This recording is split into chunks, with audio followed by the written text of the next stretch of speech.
everyone, my name is Mary Ellen, and welcome back to my little slice of the internet where we talk about all things related to the storytelling industry. If you don't already know me, I write nonfiction under my real name, Mary Ellen Quigley, and romance under my pen name, M.E. Laverne. And in today's episode, we're going to talk about ISBNs.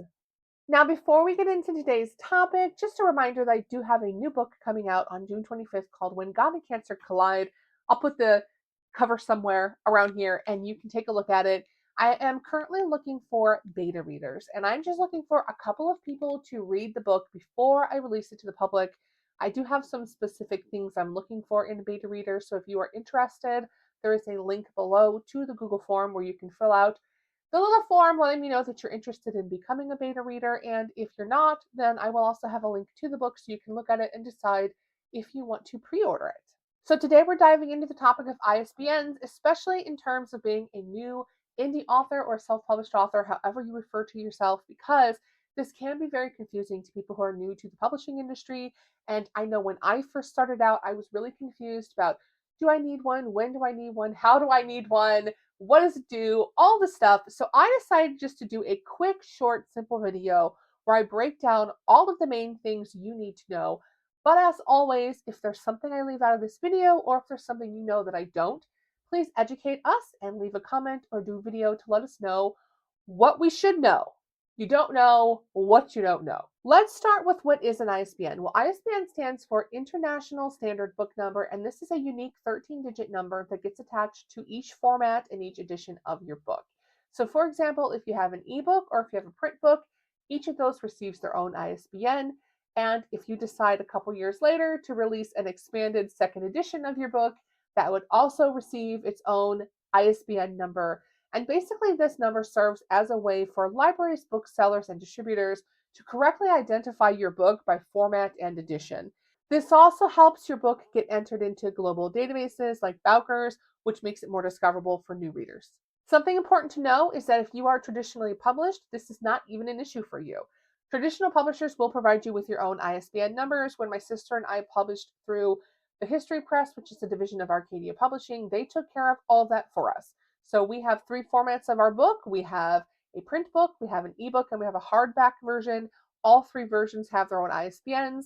Most publishers have a large chunk of ISBNs that they've bought and registered to their publishing company, and then as new authors get published under their company, then they just assign them one of the pre-bought ISBNs. So if you are a traditionally published author, don't worry about this. But where this really comes more into play is when you are indie published, because you need to understand the why and the how of how to get an ISBN. So the first question I usually get asked is, do I even need an ISBN? And the answer to that is 100% yes, but also it depends. So let me explain, because you're like, wait a minute, that sounds contradictory. It does. Here's the thing. You absolutely need an ISBN number if you plan to have your book in a print format and in bookstores and libraries. In order for a library or a bookstore to order your book, you have to have an ISBN number that they use to look for your book in the databases. If you don't have an ISBN number, they can't order it, which is why a lot of people I know have put up print versions of books in other formats or selling them on their own through their website because they printed on demand from a printing company or whatever. And they're like, the bookstore or the library won't order my book. Well, it's because they have to order through certain databases, and if your book's not in there with an ISBN, they can't. You also want to make sure you have an ISBN if you want to be included in industry standard databases, and you want to have an ISBN number if you want full publishing control, which I will explain with my next point, because you don't need an ISBN number if you are only publishing your book as an ebook to Amazon KDP. So if you publish your book only as an ebook and have it go to Amazon KDP, they will assign you what's called an ASIN number. And that allows you to publish it and put it up for sale just on the Amazon platform. The problem is that the ASIN number only works for Amazon. That's it. You cannot take that number and go to any other distribution website. You can't go over to Barnes and Nobles. You can't go to, I don't know, wherever else you distribute your books. It's only good for Amazon. So that's the important thing to know, is that if you decide to do that, you can only publish it on Amazon and only as an ebook. The minute that you go print, you do have to have an ISBN number. And that means that it limits your control. So let's talk about that next. Let's talk about the control piece because that's a really important part of this conversation. How do I get an ISBN? Well, there are two main ways, right? You can get free ISBNs. You can get them from Amazon, Draft Digital. There's a couple other sites that do free versions of ISBNs. But here's the big deal. If you get a free ISBN from Amazon, that means that you are giving them the control because they are now the publisher of record.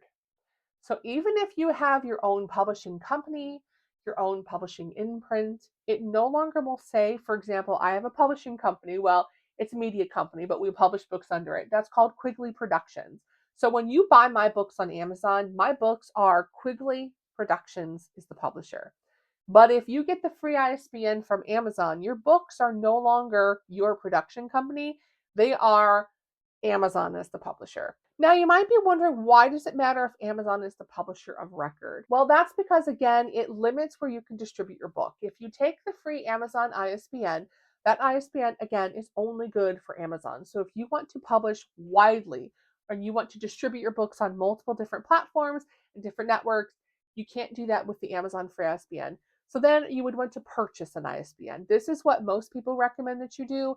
At that point, you retain full control of your work, meaning you can take that ISBN and you can publish a book wherever you want to publish your book.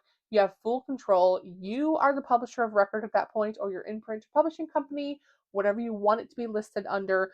You have the flexibility to go wherever you want to go with your book. And more importantly, unfortunately, we know there is still some stigma against being a self-published author. It's not nowhere near as bad as it was a decade ago, but it's still there.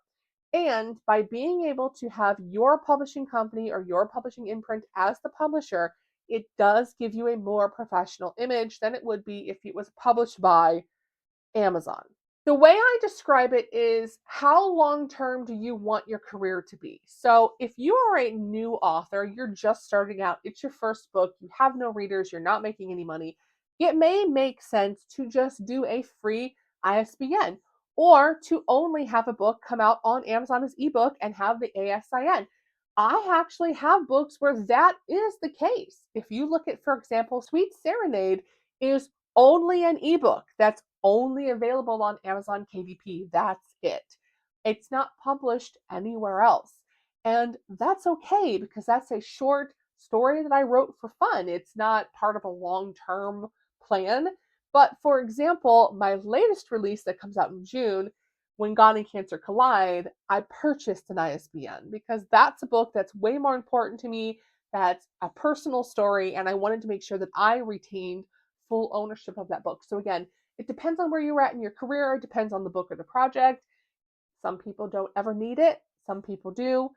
I personally am trying to build a brand, I'm trying to build a company, and because of that, it's important to me to have my own ISBNs. So how do you buy them? Well, this is actually the easy part. So in the United States, you just go to the Bowker website and you can purchase them. I'm wanting to say that buying one ISBN is like $100 something, but you can buy a 10 pack for like, I think it's like 300. Is it like 290, 295? So it's like $300. And then you can buy like 100 pack for like, I think 5 or 600.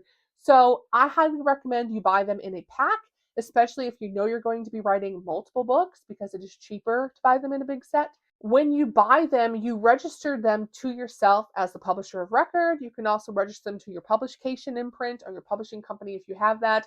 So, for example, I bought 10 ISBNs and I have them connected to Quigley Productions so that I can use them, my sister can use them, or we can use them for books that we write together, but we own them. So we have those 10 to do whatever we want to do with them. And after you buy your ISBN, make sure you do not skip the registering of your ISBN because that is going to be how the libraries and the bookstores can find your works. So let's answer a few top questions I get asked all the time. First one is, can I reuse my ISBN? Answer is no. Once you use it, you lose it.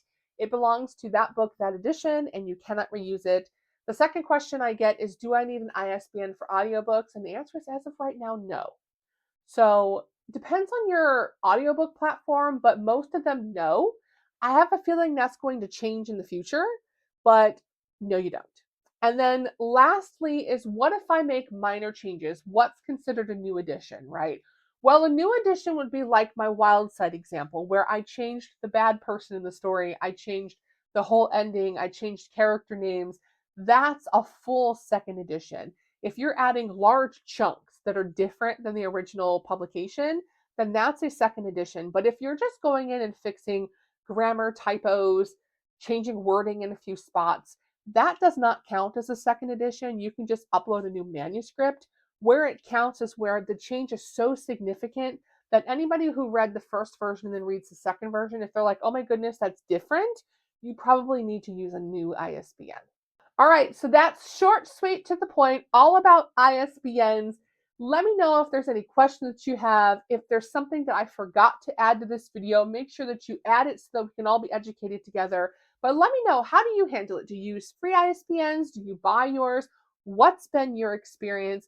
Leave me a comment, like, share, all the things. Otherwise, I will see you in the next one. Bye, guys.